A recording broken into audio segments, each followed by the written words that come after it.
جتنے مسائل ہیں ان میں سے کچھ وہ ہیں جو مشکلیں اللہ کی طرف سے، قدرت کی طرف سے انسان کی زندگی میں آتی ہیں، اور باقی وہ ہیں کہ جو انسان کی اپنی پیدا کی ہوئی مشکلیں ہوتی ہیں اور مصیبتیں ہوتی ہیں۔ دونوں قسم کی مشکلوں اور مصیبتوں سے نکلنے کی راہ اللہ ہی نکالتا ہے، ہمارے آپ کے بس کی بات نہیں ہے۔ لیکن مثال یاد رکھیے گا تو مسئلہ ہمیشہ کے لیے انشاءاللہ حل ہو جائے گا۔ یہ جو اللہ کی طرف سے مشکلیں ہوتی ہیں نا، بظاہر مشکلیں ہوتی ہیں، بباطن سر بسر لطف اور ربوبیت کے تقاضے ہوتے ہیں۔ جو مشکلیں انسان کی زندگی میں اللہ کی طرف سے آتی ہیں وہ سب لطف ربانی ہے۔ اس لطف ربانی کے معنی سمجھیں گے کیسے آپ؟ اب یہاں ٹھہر کے سب لوگ ایک مثال سمجھ لیں، خاص طور سے جو صاحبان اولاد ہیں وہ اچھی طرح فوراً سمجھ جائیں گے، بچے بعد میں بڑے ہو کے سمجھ لیں گے، آپ انہیں سمجھا دیجیے گا۔ جو مشکلیں اللہ کی طرف سے انسان کی زندگی میں آتی ہیں ان کی مثال یہ ہے، چھوٹا سا بچہ 2.5 سال کا، 3 سال کا، 3.5 برس، 4 برس تک، یہ بچہ جب پہلی بار اسکول جاتا ہے اور آپ اس کی پیٹھ پر بستہ لاد دیتے ہیں اور اسکول بس پہ سوار کرنا چاہتے ہیں تو کیا کیا تڑپتا ہے، روتا ہے، گھبراتا ہے، پریشان ہوتا ہے۔ یہ اس کے لیے لٹرلی مصیبت ہے، مشکل ہے۔ بچوں کی نفسیات کے مطابق سوچئے، بچوں کی نفسیات، وہ سوچتا ہے انہیں ہو کیا گیا ہے، یہ کیا چاہتے ہیں ہم سے، کیوں مجھ پہ ظلم کر رہے ہیں۔ ماں کی آغوش سے دور رہنا، گھر سے دور رہنا، یہ 2 گھنٹے یا 4 گھنٹے اس بچے کا گھر سے، ماں سے، باپ سے، اپنے کھلونوں سے، اپنے مانوس ماحول سے دور رہنا اس کے لیے 4 صدیوں کے برابر ہے۔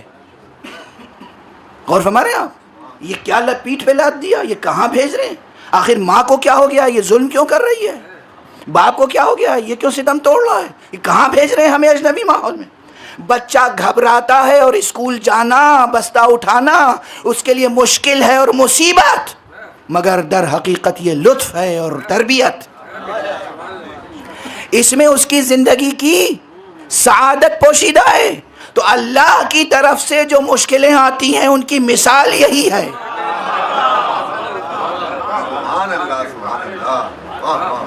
جیسے بچے کو سمجھ میں نہیں آتا کہ یہ کیوں بھیج رہے ہیں، اسی لیے انسان، عقل انسانی عقل کل کے مقابلے میں کیا حیثیت رکھتی ہے؟ ہمیں اللہ کی حکمتیں، اللہ کی تدبیریں سمجھ میں نہیں آتی، ہم اسے مشکل سمجھتے ہیں، مصیبت سمجھتے ہیں، مگر وہ نہ مشکل ہے نہ مصیبت۔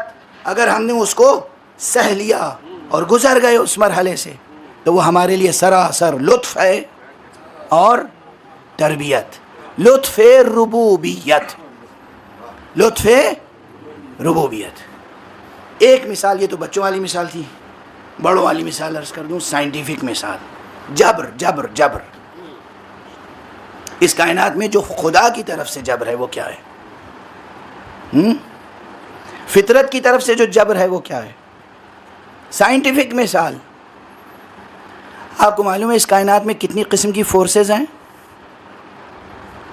گریویٹیشنل فورس ہے یا نہیں؟ الیکٹرو میگنیٹک فورس ہے یا نہیں؟ نیوکلیئر فورسز ہے یا نہیں؟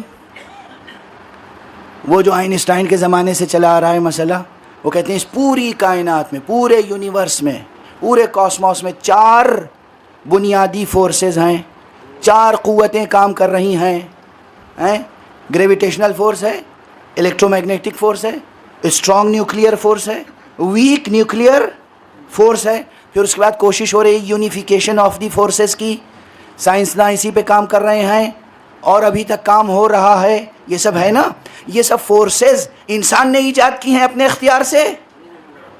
نہیں، یہ سب فورسز ہیں اور نافذ ہوتی ہیں، آپ چاہیں یا نہ چاہیں، مگر یہ تمام فورسز آپ کے حق میں ہیں یا آپ کے خلاف؟ آپ کے حق میں ہیں۔ اگر گریویٹیشنل فورس نہ ہو تو اس کرۂ زمین پر آپ زندگی بسر نہیں کر سکتے۔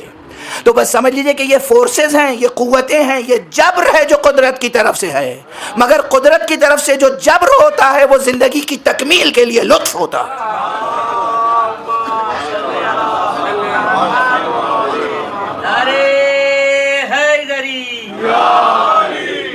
واضح ہے؟ لطف ربوبیت، لطف ربوبیت. بس گفتگو کو سمیٹ دو.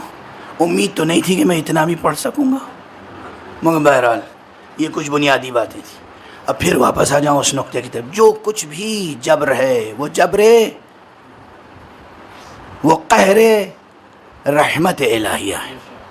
جس طریقے سے ایک بچہ ماں کی آغوش میں ہوتا ہے، نادان بچہ، اور اگر وہ دودھ نہ پی رہا ہو اور غذا نہ لے رہا ہو اور ماں کو یہ احساس ہو جائے کہ بچے نے اگر دودھ نہیں پیا تو اس کی طبیعت خراب ہو جائے گی، تو وہی ماں جو پیار کرتی ہے وہی ماں پھر اس کو تماچے لگا کے دودھ پلاتی ہے. یہ تماچا لگانا یہ جبر نہیں ہے، یہ قہر محبت ہے. یہ قہر محبت ہے، اور اس کے نتیجے میں بچہ پروان چڑھتا ہے. اس پوری کائنات میں جو کچھ ہے وہ آپ کے وجود حقیقی کے لیے ارتقاء کا وسیلہ ہے. موت بھی اسی کا حصہ ہے. اگر موت نہ ہو تو آپ ہمیشہ خاکنائے دہر میں رہیں گے، کبھی عالم ملکوت میں ارتقاء کر کے نہیں پہنچ سکتے. اگر موت نہ ہو تو آپ عالم نور کا سفر نہیں کر سکتے، عالم بالا تک نہیں پہنچ سکتے. موت لطف ہے آپ کے اور ہمارے حق میں. کشاں کشاں جو ہمیں لیے جا رہے ہیں، یہ کشاں کشاں ایک طرف لطف و رحمت ربوبیت کا تقاضا ہے. اس میں وہ جبر نہیں ہے کہ ہمیں شکوے کا موقع مل جائے. واضح ہے؟ اور اس چیز کو عام انسان درک نہیں کر سکتا، عام انسان اس کی تفسیر نہیں بیان کر سکتا. اس کی تفسیر وہی بیان کر سکتے ہیں جو اللہ کی طرف سے ہماری ہدایت کے لیے بھیجے گئے ہیں. اسی لیے انبیاء کی ضرورت ہے، اولیاء اللہ کی ضرورت ہے، ائمہ کی ضرورت ہے، اور خاص طور سے محمد اور آل محمد علیہ السلام.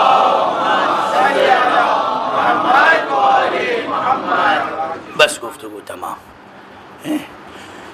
جو موت کے اس جمالیاتی رخ سے واقف ہو، کیا جملہ کہا میں نے؟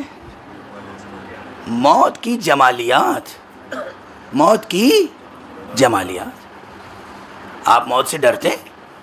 نہ اللہ ڈرنے کی شے ہے، نہ اللہ کی خلق کی ہوئی کوئی شے ڈرنے کی شے ہے. موت سے ڈریے نہیں، موت کی جمالیات پہ غور کیجئے. جمالیات، اسٹیٹکس، موت کی جمالیات ہے. اب طاقت نہیں ہے مجھ میں، جو کچھ کہنا تھا کہہ دیا. موت کی جمالیات خود فلسفیانہ نقطہ نظر سے اس پہ بڑی بحث ہو سکتی ہے، ڈسکس کیا جا سکتا ہے، مگر میں ایک جملہ عرض کروں. موت کی جمالیات، چاہے وہ آرٹسٹک پوائنٹ آف ویو سے ہو، فلاسفیکل پوائنٹ آف ویو سے ہو، یعنی خالص اسٹیٹکس آپ نے پڑھی ہو اور جانتے ہو جمالیات کے جتنے رخ ہیں، ادبی جمالیات اور فلسفیانہ جمالیات، اس کی روشنی میں آپ موت کا جائزہ لیں، اور ان تمام دقیق اور مشکل اور نازک و ظریف اور لطیف بحثوں کو آپ صرف ایک گھرانے کی گفتگوؤں میں پا لیں گے. گفتگو، چھوٹے چھوٹے جملے، علی کے جملے سن لیجئے یا حسین کے جملے. دنیا والوں کو حیرت ہے کہ ہم ہمیشہ، کوئی مجلس ہماری ایسی نہیں ہوتی کہ جو علی اور حسین کے ذکر سے خالی ہو. ارے ہو بھی نہیں سکتی، ممکن نہیں ہے. خدا وہ دن نہ لائے کہ ہم کوئی مجلس ایسی برپا کریں کہ اس میں علی کا ذکر نہ ہو یا حسین کا ذکر نہ ہو. سیاسی نقطہ نظر سے ہو یا علمی نقطہ نظر سے یا فلسفیانہ نقطہ نظر سے. ایک جملہ ہے آج کل جو دنیا میں ایک مصیبت کھڑی ہوئی ہے، ابو بکر